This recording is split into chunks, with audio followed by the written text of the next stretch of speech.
Tender নিয়ে স্বজন পোষণ এবং অনিয়মের অভিযোগ তুলে বিক্ষোভ ঠিকাদারদের একাংশে। ঘটনাটি ঘটেছে গাজল ব্লকের আলাল গ্রাম পঞ্চায়েতের দপ্তরে। অভিযোগ, সরকারি নিয়ম না মেনে টেন্ডার প্রক্রিয়া চালানোর অভিযোগ উঠেছে পঞ্চায়েতে। টেন্ডার প্রক্রিয়াতে সাধারণ ঠিকাদাররা অংশগ্রহণ করতে দেওয়া হচ্ছে না ফর্মও। বুধবার বেশ কয়েকজন ঠিকাদার একাধিক অভিযোগ নিয়ে প্রধানের কাছে লিখিত অভিযোগ জানিয়েছেন। এই ঘটনায় ঘিরে শোরগোল পড়ে যায় গোটা এলাকায়।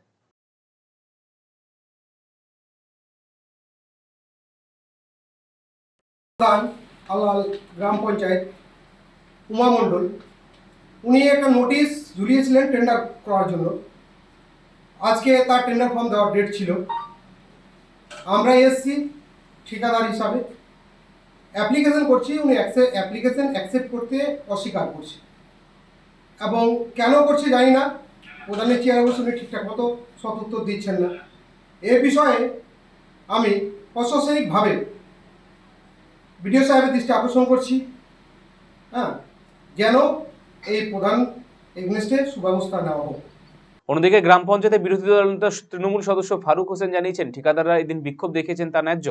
আলাল গ্রাম পঞ্চায়েত প্রধান, উপপ্রধান সহ অন্যান্যরা সম্পূর্ণ নিয়ম প্রক্রিয়া না মেনে টেন্ডার প্রক্রিয়া চালাচ্ছে। সরকারি নিয়ম অনুযায়ী টেন্ডার হবে অনলাইনে, তা না করে অফলাইন টেন্ডার করছে। যারা নথিভুক্ত ঠিকাদার তাদের ফর্ম দেওয়া হচ্ছে না। টেন্ডার নোটিশ ঝুলিয়েছি অফলাইনে, আমাদের কিছু সাপ্লাইয়ের কাজের জন্য আর কি, ওন ফান্ড থেকে।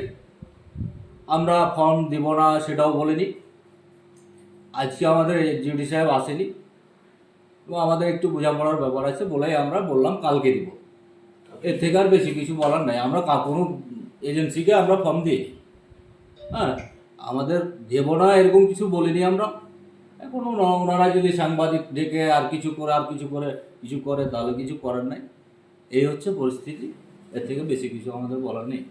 যদি এই ব্যাপারে পঞ্চায়েতের তরফে কোনো প্রতিক্রিয়া মেলেনি।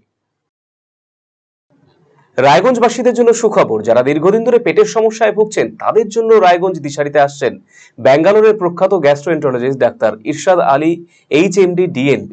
এখন থেকে প্রতি মাসে নির্দিষ্ট দিনে ডাক্তারবাবুকে দেখাতে আজই যোগাযোগ করুন দিশারি হেলথ কেয়ার, উকিলপাড়া, রায়গঞ্জ শাখায়।